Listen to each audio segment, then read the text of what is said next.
Hi there, welcome to the world of filmmaking. Welcome to Max Shots.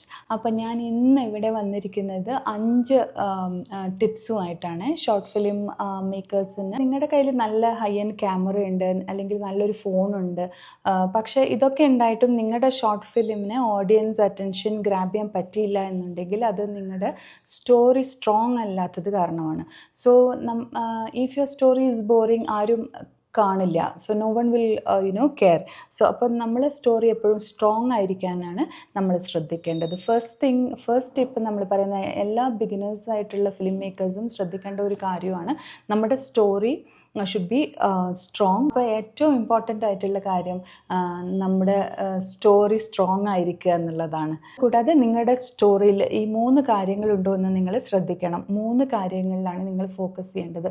ഒന്നാമത് 1 idea, then 1 main character and 1 strong emotion. ഈ 3 കാര്യങ്ങളും നിങ്ങളുടെ സ്റ്റോറിയിലുണ്ടോ എന്നുള്ളത് നിങ്ങൾ ശ്രദ്ധിക്കേണ്ട അത് വളരെ ഇമ്പോർട്ടൻ്റ് ആണ്. Basic thing is before you even think about filming, ask yourself, എന്താണ്, what is my story really about, എൻ്റെ സ്റ്റോറി എന്തിനെ കുറിച്ചുള്ളതാണെന്ന് സ്വയം സ്വയം ആലോചിക്കുന്നത് നന്നായിരിക്കും. മറ്റൊരു കാര്യം നിങ്ങൾ ശ്രദ്ധിക്കേണ്ടത് എന്താണെന്ന് വെച്ചാൽ, നിങ്ങളുടെ സ്റ്റോറിയിൽ like in every scene, each and every line of dialogues and even the camera movement should push the story forward. അപ്പോൾ അങ്ങനെ ഓരോ സീനും നിങ്ങളുടെ ഫിലിമിൽ ഓരോ സീനും ഇമ്പോർട്ടൻ്റ് ആണ്. അപ്പോൾ നിങ്ങൾക്ക് അപ്പോൾ അതിൽ ഏതെങ്കിലും ഒന്ന് ലൈക്ക് വാല്യൂ ചെയ്യുന്നില്ല എന്ന് തോന്നിയാൽ immediately you need to cut it. Okay. പിന്നെ നമ്മൾ മറ്റൊരു കാര്യം ശ്രദ്ധിക്കേണ്ടതെന്ന് വെച്ചാൽ, നമ്മുടെ സിനിമയിൽ ഒരുപാട് ഡയലോഗ്സ് കുത്തി നിറയ്ക്കാതിരിക്കുക. ഒരുപാട് ഡയലോഗ്സിൻ്റെ ആവശ്യമില്ല. Instead you show them properly, right? Visually you show them. അതിൻ്റെ ഇമ്പാക്റ്റ് വേറെ തന്നെ ആയിരിക്കും. Instead of saying lot of things lot of ഒത്തിരി കാര്യങ്ങൾ ഇങ്ങനെ പറയുന്നതിനേക്കാളും നല്ല അത് ഒറ്റ ഷോട്ടിൽ നിങ്ങൾക്ക് കാണിക്കാൻ പറ്റും. നിങ്ങൾ ഒരു നല്ലൊരു വിഷ്വൽ നിങ്ങൾ അവിടെ കാണിച്ചു കഴിഞ്ഞാൽ ആളുകൾക്ക് അത് ഈസിലി ഗ്രാബ് ചെയ്യാൻ പറ്റും.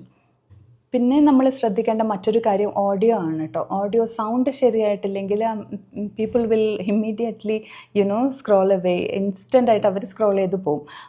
So always use an external mic or record in a quiet place. നല്ലൊരു ക്വയറ്റ് ആയിട്ടുള്ള പ്ലേസിൽ റെക്കോർഡ് ചെയ്യുക, അല്ലെങ്കിൽ ഒരു നല്ലൊരു മൈക്ക്, എക്സ്റ്റേണൽ മൈക്ക് യൂസ് ചെയ്യുക.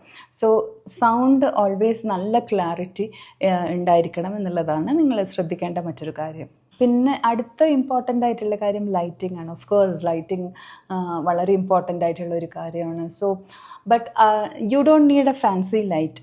So just learn how to use what you have. അപ്പോൾ നമ്മൾ നല്ലൊരു ലൈറ്റിങ്ങിൽ ചെയ്യാൻ നമ്മൾ തീർച്ചയായും പഠിച്ചിരിക്കണം. നിങ്ങൾക്ക് നിങ്ങളുടെ മൊബൈൽ ഫ്ലാഷ് ലൈറ്റ് വരെ നിങ്ങൾക്ക് യൂസ് ചെയ്യാവുന്നതാണ്. സോ നല്ല ലൈറ്റിംഗ് ഉണ്ടായിരിക്കണം. അത് വളരെ ഇമ്പോർട്ടൻ്റ് ആയിട്ടുള്ളൊരു കാര്യമാണ്. നല്ലൊരു ഷോർട്ട് ഫിലിം ചെയ്യാൻ ഇത്രയും കാര്യങ്ങൾ വളരെ ഇമ്പോർട്ടൻ്റ് ആണ്. Story, spacing, then visual story telling, sound and lighting. ഈ 5 കാര്യങ്ങൾ വളരെ ഇമ്പോർട്ടൻ്റ് ആണ്. അപ്പോൾ ഇത്രയും കാര്യങ്ങൾ ശ്രദ്ധിച്ചാൽ തന്നെ നിങ്ങൾക്ക് നല്ലൊരു ഷോർട്ട് ഫിലിം ചെയ്യാൻ സാധിക്കുന്നതായിരിക്കും. നല്ലൊരു ഷോർട്ട് ഫിലിം ക്രിയേറ്റ് ചെയ്യാൻ പറ്റും. അപ്പോൾ നിങ്ങൾക്ക് ഈ വീഡിയോ ഇഷ്ടപ്പെടുകയാണെങ്കിൽ തീർച്ചയായും ലൈക്ക് ആൻഡ് സബ്സ്ക്രൈബ്. ആൻഡ് ഇതുപോലത്തെ നല്ലൊരു വീഡിയോയുമായി ഞാൻ വീണ്ടും വരാം. Thank you so much. Thank you for watching. Thank you for your support. By.